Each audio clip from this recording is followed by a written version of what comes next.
ಸಮ್ರಾಟ್ ಮಂಜು ಅವರೇ, ನಿಮ್ಮ ಪ್ರಶ್ನೆ ಇಲ್ಲಿದೆ. ಪ್ರಪಂಚದಲ್ಲಿ ಸೊಳ್ಳೆ ಅಂದರೆ ಮಸ್ಕಿಟೋ ಇಲ್ಲದ ದೇಶ ಯಾವುದು? ಸೊಳ್ಳೆಗಳು ಇಲ್ಲದ ದೇಶ ಯಾವುದು? Option A New Zealand, option B Iceland, option C Bharat, option D France. ನಿಮಗೆ 50-50 ಆಪ್ಷನ್ ಕೂಡ ಇದೆ.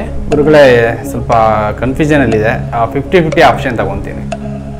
ಓಕೆ ಗುರುಗಳೇ, 50-50ನ ಆಕ್ಟಿವೇಟ್ ಮಾಡಿ. ಸೊ ಯಾವುದ್ರ ಮೇಲೆ ಡೌಟ್ ಇದೆ? ಎರಡು ತಪ್ಪಾದ ಉತ್ತರ ಹೋಗಿದೆ, ಭಾರತ ಮತ್ತು ಫ್ರಾನ್ಸ್ ಹೋಗಿದೆ. ಆಪ್ಷನ್ ಎ ನ್ಯೂಜಿಲೆಂಡ್ ಅನ್ಕೊಂತೀನಿ ಗುರುಗಳೇ, ಯಾಕೆಂದ್ರೆ ಅಲ್ಲಿ ಆಪ್ಷನ್ ಎ ನ್ಯೂಜಿಲೆಂಡ್ ಅಂತ ಅನ್ಕೊಳ್ತಾ ಇದ್ದೀರಾ? ಹೌದು. ಇದು ಕನ್ಫರ್ಮ್ ಆಗಿ ಹೇಳ್ತಾ ಇದ್ದೀರಾ ಅಥವಾ ಹೆಂಗೆ? ಅಲ್ಲ, ಯಾಕಂದ್ರೆ ಅಲ್ಲಿ ಸೊಳ್ಳೆಗಳು. ಆಪ್ಷನ್ ಬಿ ಐಸ್ಲ್ಯಾಂಡ್, ಅಲ್ಲಿ ಸ್ವಲ್ಪ ಕೋಲ್ಡ್ ಇರುತ್ತೆ. ಸೊ ನ್ಯೂಜಿಲೆಂಡ್ ಹೇಳಿದ್ರೆ ಮತ್ತೆ ಈಗ ಐಸ್ಲ್ಯಾಂಡ್ ಹೇಳ್ತಾ ಇದ್ದೀರಾ, ಯಾವ್ದು ಇರ್ಬೋದು? ಐಸ್ಲ್ಯಾಂಡ್ ಅಲ್ಲಿ ಕೋಲ್ಡ್ ಇರುತ್ತೆ, ಅಲ್ಲಿ ಸೊಳ್ಳೆ ಇರಲ್ಲ ಅನ್ಕೊಂತೀನಿ. ಓಕೆ, ಆಪ್ಷನ್ ಎನಾ ಆಪ್ಷನ್ ಬಿನ ಲಾಕ್ ಮಾಡೋಣ? ಆಪ್ಷನ್ ಬಿ ಐಸ್ಲ್ಯಾಂಡ್ ಅನ್ಕೊಂತೀನಿ. ಆಪ್ಷನ್ ಬಿ ಐಸ್ಲ್ಯಾಂಡ್ ಅನ್ಕೊಂತೀನಿ. ಆಪ್ಷನ್ ಬಿನ ಲಾಕ್ ಮಾಡೋಣ? ಆಪ್ಷನ್ ಎನಾ? ಆಪ್ಷನ್ ಬಿ, ಎಕ್ಸಾಕ್ಟ್ ಆಗಿ ಆಪ್ಷನ್ ಬಿ ಐಸ್ಲ್ಯಾಂಡ್.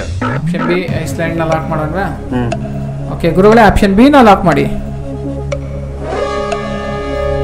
ಆಪ್ಷನ್ ಬಿನ ಲಾಕ್ ಮಾಡಿದ್ದೀವಿ ಮಂಜು. ನಿಮ್ಮ ಉತ್ತರ ಸರಿನಾ ತಪ್ಪ ಅಂತ ನೋಡೋಣವೇ? ಹಾಂ ನೋಡಿ ಗುರುಗಳೇ. ಓಕೆ, ಅಬ್ಬಬ್ಬಬ್ಬ ಲ್ಯಾಟ್ರಿ, ಕಂಗ್ರ್ಯಾಚುಲೇಷನ್ ಬ್ರದರ್. ಮಂಜು ಅವ್ರು ಕೊಟ್ಟಿರೋ ಉತ್ತರ ಸರಿಯಾಗಿದೆ, ಕರೆಕ್ಟು. ಮಂಜು ಅವರೇ, ನೀವು ಒಂದು ಉದಾಹರಣೆ ಕೊಟ್ಟರೆ ಅಲ್ಲಿ ಕೋಲ್ಡ್ ಇರ್ಬೋದು ಹಾಗಾಗಿ ಅಂತ. ಇದಕ್ಕೂ ಮುಂಚೆ ಎಲ್ಲನ ಕೇಳಿದಿರ ಇದನ್ನ? ಇಲ್ಲ, ಇದಕ್ಕೂ ಮುಂದೆ ಕೇಳಲಿಲ್ಲ ಅಲ್ಲಿ. ಯಾಕಂದ್ರೆ ಐಸ್ಲ್ಯಾಂಡ್ ಅಂದ್ರೆ ಐಸು, ಮಂಜು ಜಾಸ್ತಿ ಇರುತ್ತೆ ಅಲ್ವಾ, ಮಂಜು ಇರೋ ಕಡೆ ಸೊಳ್ಳೆಗಳು ಇರಲ್ಲ.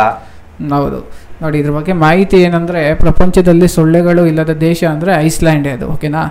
ಅದರ ಕಠಿಣ ಮತ್ತು ಅನಿಶ್ಚಿತ ಹವಾಮಾನವು ಸೊಳ್ಳೆಗಳು ಬದುಕೋದಕ್ಕೆ ಅಡ್ಡಿ ಆಗ್ತದೆ. ಅವುಗಳು ಮೊಟ್ಟೆ ಬೆಳೆಯುವ ಸ್ಥಿರವಾದ ತಾಪಮಾನ ಬೇಕಾಗ್ತದೆ ಅದಕ್ಕೆ. ಸೊಳ್ಳೆಗಳ ಮೊಟ್ಟೆ ಸ್ಥಿರವಾಗಿ ಬೆಳಿಬೇಕಂದ್ರೆ ತಾಪಮಾನ ಕರೆಕ್ಟಾಗಿ ಇರಬೇಕು. ಆದರೆ ಐಸ್ಲ್ಯಾಂಡ್ನಲ್ಲಿ ತಾಪಮಾನದ ಹಠಾತ್ ಬದಲಾವಣೆಗಳು ಅಂದರೆ ಸಡನ್ ಆಗಿ ಚೇಂಜ್ ಆಗ್ತಾ ಇರ್ತದೆ ಅಲ್ಲಿ ಐಸ್ಲ್ಯಾಂಡಲ್ಲಿ. ಹಾಗಾಗಿ ಅಲ್ಲಿ ಅವು ಬದುಕಲು ಸಾಧ್ಯವಿಲ್ಲ. ಓಕೆನಾ? ಓಕೆ ಗುರುಗಳೇ. ಸ್ವಲ್ಪ ಅವಕಾಶ ಇರುತ್ತೆ. ಅತಿ ಹೆಚ್ಚಾಗಿ ಹವಾಮಾನ ಬದಲಾವಣೆ ಐಸ್ಲ್ಯಾಂಡ್ ಅಲ್ಲಿ ಆಗೋದ್ರಿಂದ ಸೊ ಈ ದೇಶದಲ್ಲಿ ಸೊಳ್ಳೆಗಳು ಇರೋದಕ್ಕೆ ಚಾನ್ಸೇ ಇಲ್ಲ, ಅಥವಾ ಇಲ್ಲ ಅಂತಾನೆ ಅಲ್ಲಿ ಘೋಷಣೆ ಮಾಡಿದ್ದಾರೆ. ಗೊತ್ತಾಯ್ತಲ್ವಾ?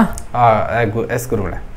ಸ್ನೇಹಿತರೆ, ಇದೇ ರೀತಿಯ ಇಂಟ್ರೆಸ್ಟಿಂಗ್ ಕ್ವಶನ್ಸ್ನ ನೀವು ತಿಳ್ಕೋಬೇಕು, ಅತಿ ಹೆಚ್ಚಾಗಿ ಜ್ಞಾನವನ್ನು ನೀವು ಪಡ್ಕೊಳ್ಬೇಕು ಅಂತಂದರೆ ಈ ಚಾನಲ್ನ ಈಗಲೇ ಸಬ್ಸ್ಕ್ರೈಬ್ ಮಾಡಿ.